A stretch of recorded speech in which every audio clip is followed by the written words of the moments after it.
lain na sad nga makatandog nga gibutang sa ato karon nga lungsuranon kining atong weekly nga diocesan nga paper nga nasubo ang atong Santo Papa si Pope Francis tungod sa report nga taas kayo ang pagsaka sa kaso sa hikog sa mga batanon. Dugay na kong gasigig sultian nga nisaka gyud maayo ang cases sa suicide sa mga batanon. Gani kung magpakumpisal mi og mga eskwelahan bisan sa level sa grade 6 nga mangumpisal naagi pipila mo ingon, Father, naka-attempt ko og kuha sa akong kinabuhi to end my life. Labi na gyud diri high school, labi na gyud ini college. Nag-contest ni sila. Ang lain sad nga isulti bisag elementary masyako, Father, I committed premarital sex. Mas daghan aris high school, mas daghan na gyud inig abot nag-college. Lingi ay mong tupad. Ing nawa ba kay planong maghikog? Sige. Na. Waka kay bao kana imong tupad diha. Waka kay bao. Nananay kuan, nananay gi plano-planohan. Unsa man ang number 1 gyud nga rason nga ang tao makahunahunag hikog kun wa na siya mobati nga siya gihigugma. Bisag unsa pa ka kadaghag kwarta, bisag unsa pa ka successful, bisag top notcher pa kas mga board exams, ikaw pa ang dagko kay ranggo sa kompanya, bisag ikaw pa mo'y pinakasikat nga celebrities kalibutan, pero maka-feel gani kang wa na kahigugmaa in your intimate moment in your heart, patay gyud ka diha. Na magani pari madre maghikog nya magmisa mi kadaghan aning tao, daghang tao kami pag center of attention, pero usahay ma-feel namo we are not loved anymore.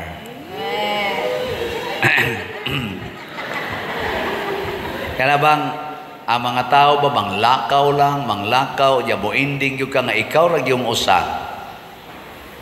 nya do na kay gusto nga himuon bawal. Ana, nasa nalay mong buhaton? May pamatay. Ana, yang ano man nga daghan mang mga tao nga maka-feel nga wa sila higugmaa. Ang unang culprits anang maong kahimtang maogyod ang pamilya. Family. Kay kun ang usa ka tawo dili gani makaangkon nga ako ning pamilya that I belong to this family, ma-feel gina niya ang vacuum of relationship. Mura siya na ay gipangita nga di niya makita. Kay ngano man broken family. Produkto sa broken family. Mo na ang simbahan mo ingon gyud why divorce? Bahala nag mga pangos o mga ungas o mga musmos wa gyoy divorce. Ngano man luoy kaayo ang inyong mga anak nga inyong gibuhat nga iniglingi nila bakante na wa nay papa wa nay mama. Magguba sa nang ilang kinabuhi. Ikaduhang culprit kanang mga maghimo anang premarital sex. Kana bang way mga kasal unya wa pay pamilyang gitukod unya magtinukhangay na. Tinuod gid na. Daghan kay mga umpisal nako nagdepresyon. Labi na gyud moabot na sila sa ilang adolescent age kay masuya sila sa ilang mga kauban nga inig graduation, inig activity sa school, naada yun ang mama, papa niya siya, wa gani kay ang iyang mama nga gitukhang sad sa uyab, nakatong iyang papang wa niya mailhi, hain nakakaron, wa sa gyud magpakita ang iya sang mama ni abroad pod kay naningkamot in town, unya gibilin siya sa iyang lula ug sa iyang auntie baka nga mga terror sad kaayo ang uban. Maghilak in taon nga makaingon, hain man akong papa, hain man akong mama, may pagwa na lang ko pakatawha. Da, hilom lagi mo. Muna kamong mga ulitaw, apil na sad mong mga minyo, ayaw in taon mo panukhang anang dili ninyong asawa. Gidili gina sa simbahan ang premarital sex, gidili sad na ni Kristo. Kay luoy kaayo ang epekto ni ana. Luoy. Kamusang mga babae, mga dalaga nga wap amo tukhang nga ay sad mo patukhang oy. Luoy kaayo ang inyo unyang sabakon nga anak naa pagyoy taga dinhi simbahan nag-alagad na nga buntis nga way bana. Nya ang subo pag yung palandongon doon na pag ako mabatian nga istorya siya, iya man ang plano pader. Nga naman siya, daan naman na siyang gaingon, di ko magminyoy, magpaanak ako, kapoy kay buhian ang bana. May panang anak. Nya, asam na padong imong anak ko niya inikadako nagmangita, nagpapa. Lingi ay mong tupad. Tingnan na kay papa. Tingnan ba yung nanakay father? Pangutan na. Nya mudoko ganina siya. Padi, patong niman padi. Kana nya sunod nga culprit nganong daghang maghikog kaning bisyo. Kanang bisyo sa mga ginikanan, bisyo sa ilang mga gisaligan nga mga tao. Usahay pa maapil pa sila sa bisyo. Na pagid intay musuyop ang papa, imolested pagyud ang anak. Luoy kayo. Ang anak na namolestiya sa iyang papa nga iyang gisaligan or sa iyang stepfather kay ang mama sad nagminyo og lain, nagdasad sa iyang anak nga dalagita nya nagminyo og lain kay this is the right person I found. Og kadto sang iyang gibanabana maura say ni unay og molestiya sa iyang dalagitang anak nga ibilin ngadto sa balay. Kana sad lain na sa nang kaso bisyo. Digilingi ay mong tupad ning na unsa may bisyo nimo. Makahikog na.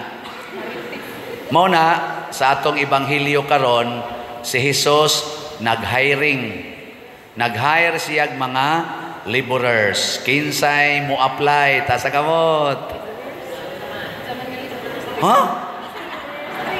Nag-hire si Jesus in siya daghan kayong i-harvest jutay ragyod ang mga laborers. Kinsay mo apply sa kompanya ni Jesus ta sa kamot. Ang wa mo apply, ang di gusto mo apply, mga trabahante mo si yawa. Kay ang yawa malampuson kay iyang kompanya dinis kalibutan. Daghan kay siya laborers naa sa internet nagsigig kiay-kiay nga hapit way mga sapot kana mga laborers na siyawa. Kanang panahon sa mga pistas kapilya siging disco, siging sugal, kana siging hubog-hubog, mga laborers na siyawa. Siging pamaligya ng mga siyabo, siging baligya ng siyabo, siging suyop, mga laborers na siyawa.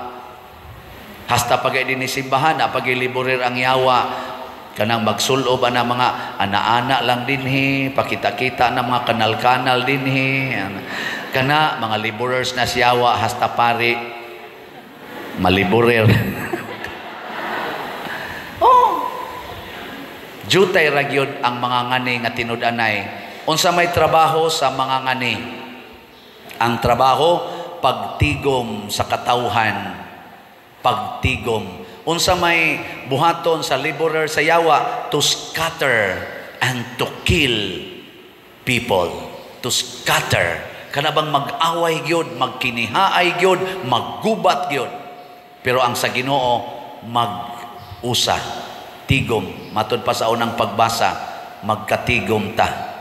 Nya matud pa sa atong tubag sa Salmo, unsa to? Kita ang iyang lungsod, ang karnero sa iyang panon. Kita Ang iyang lungsod, ang iyang lungsod, ang karnero sa iyang panon. tigom. Magpanon ta, tigom. Ana, munay atong ilhanan nga ikaw under kas Ginoo. Nakaron kay nag-hire man ang Ginoo, unsa may mga qualifications. May sanang na qualifications. Ang usaragi qualifications Ginoo, kinsa tong kamaong mohigugma. Kinsa tong kamaong mohigugma pwede nang i-hire.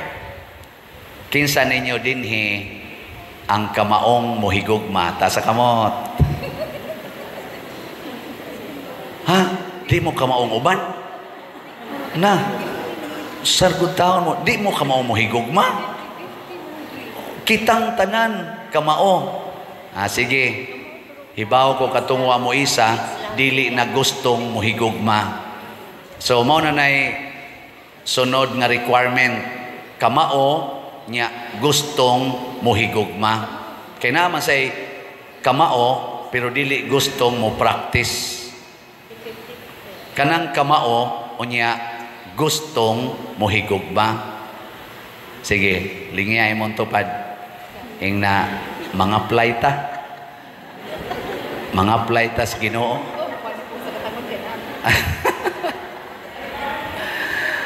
Kanara may requirements. Kamaong mohigugma, wa naman ay question, kamao man tana, gustong mohigugma. Nakaron, unsa may sweldo, kita mga apply ta, moingon marita, pila may sweldo dia. Unsa may reward, ang una, tagaan ka og gahom. Unsa may gahom nga ihatag, matud pa diri sa Ebanghelyo, gahom sa pagpapahawa sa mga yawa, pag-ayo sa tanang matang sa sakit, o gahom sa pagsangyaw sa Ebanghelyo. Di mo ganahan ani? Di mo ganahan gahom? Gahom sa pagpapahawag yawa. Niya dili gani ka mo apil ni Kristo, automatic giyawaan na ka. Kay wa man kay gahom, di ang yawa mo so dayon nimo. Pero mo apil kang Kristo, abisan ganing mo apil ni Kristo, na pagiusan na yawaan si Judas Iscariote. Niya may ni apil 12 ka buok, na yawaan pag yung usa. Kay kana manggong yawa mga igsoon, maningkamot gyud na siya sod bisan pag unsaon natong ali. Samot nagyugwa tay gahom kay wa ta mo sunod ni Kristo. So mo nay sweldo, gahom.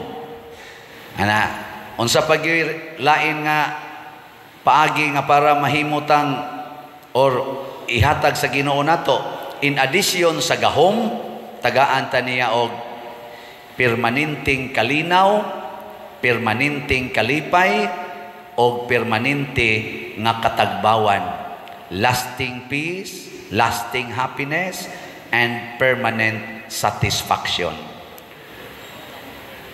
Nanong wa man mo makonvince? O, kinsay mo apply, ta sa kamot. Ng-apply na.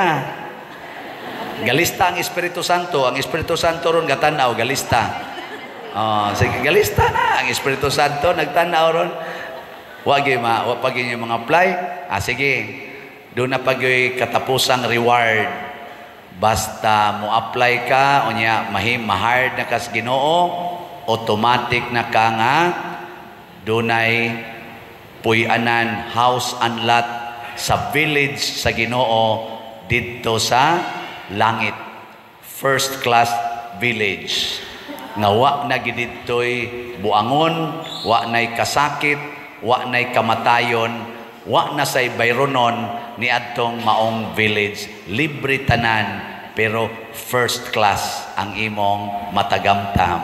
First class nga pagkaon, first class nga ilimnon, first class nga puy-anan, o mga first class nga mga silingan. Kinsay mo apply? Daghana na aning qualifications. Ang unang buhaton, mupalit mog slot. Nga naman, love man kaha. So, ang unang buhaton, mubayad kag entrance fee, palit og slot, di bitaw. Kining atong slots dinhi, kining atong mga projects, mga activities sa simbahan, These are opportunities aron maani nato, matigom nato ang katawhan sa Dios. Mabitag atukod tag kumbinto nga naay social hall, na sa dako-dako nga space aron anha nato tigumon og atong pandayon ang mga katawhan nga gustong mahimong kauban sa panon sa Ginoo. Nganong mopalit man ta nang yuta dihang dako-dako, anha nato tigumon ang mga katawhan sa Dios aron anha ta magpadayagay sa atong mga paghigugmaay o pagpalambo sa atong kinabuhi. Sayang kayog magbuwag-buwag lang ta anha sa cellphone, tag sa tag cellphone, tag sa tag computer, tag sa tag higdaanan, tag sa tag balay, nya way tinagdanay nangasakop na tasyawa ni ana. Magtigom ta dinhi ana. Muna salamat sa namalit og slots ang ato rong SBF DAG na halina na ta as of yesterday og 25,757 slots na. Pakpak. Ya kay naaman ko'y kasaulugan ika-20 karong 22 June 22 ika-19th year naman ako sa pagkapari. Kung nalipay mo sa akong pagkapari, isip laborers Ginoo, hala palit mo usalang kaslat labing minos. Anong mura mamog na subo? Nya, kamong mga gibless sa Ginoo, financially blessed mo, palit mo o appeal mo aning atong 19 slot challenge. Unsa man ang 19 slot challenge? Kutob karong 22, palit mo og 19 ka slots sa SBF DAG. Mo worth ni og mga 9,500 pesos or 10,000 pesos.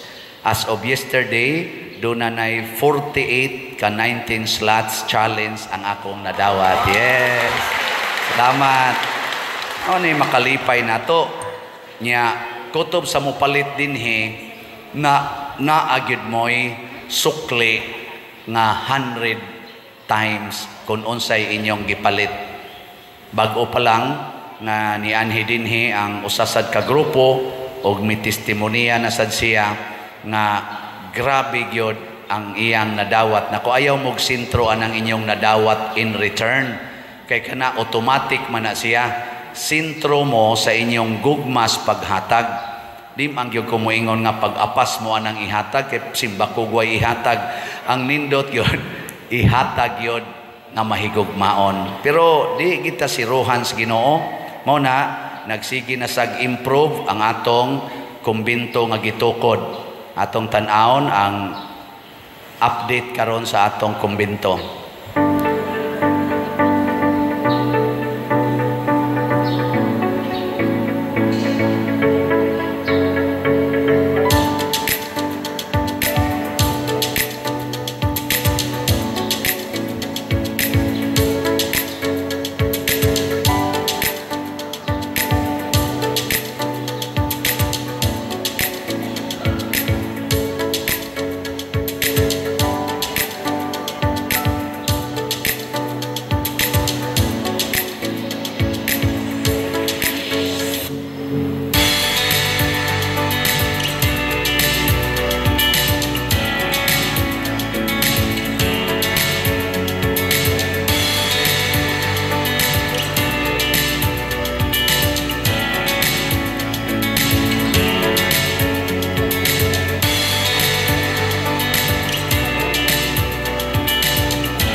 atong pakpakan ang atong mga contractors.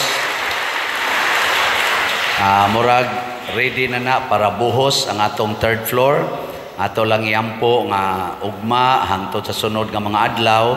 Maayo lang unta ang panahon, dili lang mag-uwan kay mao man na gyoy requirements nato magbuhos nga wala gid untay uwan. Ampo mo ha, luhod-luhurin ninyo. Nya matibadsi nato abot na tag third floor, pila ka buok kabilya ang nagtinabangay, pila ka buok simento, pila ka buok bas, graba nagtinabangay aron mo barog ang lig-on nga building. Nya pila sad ka slats ang nagtinabangay og mga slatters. Ako lamang tagog slatters kamong sigig palit no. Kay naman ay terminong slatters kay do na may nibisita na to diri pader mga slatters admin ako nindot sa nang akwanda naman to'y paborito na ko mga group of singers, the Flatters. Nasa day, the Slatters, no? So, pila ka book slatters ang nagtinabangay aron makabayad po ta sa required financial obligations. So, nindot yun kaayo ang mga laborers sa Ginoo. Makamugna og nindot nga mga proyekto, dili makaguba. Pero ang mga laborers sa yawa, dili lang mo scatter sa mga tao, muguba pagyud sa hinimo nga mga nindot nga infrastructure sa tao. Sama na ron nga bungkag nga mga edifices o structures dito sa infrastructure sa Russia o sa Ukraine nga gubat. Grabe kaayo. Makagusbat gining instrumento siyawa. So, requirements sa laborers Ginoo, kamaong mohigugma, gustong mohigugma. Mosunod tas Ginoo, daghan kay tag premyo, gahom, kalinaw, kalipay, katagbawan o kabalaan sa kinabuhi. Manindog na ta mga laborer sa Ginoo.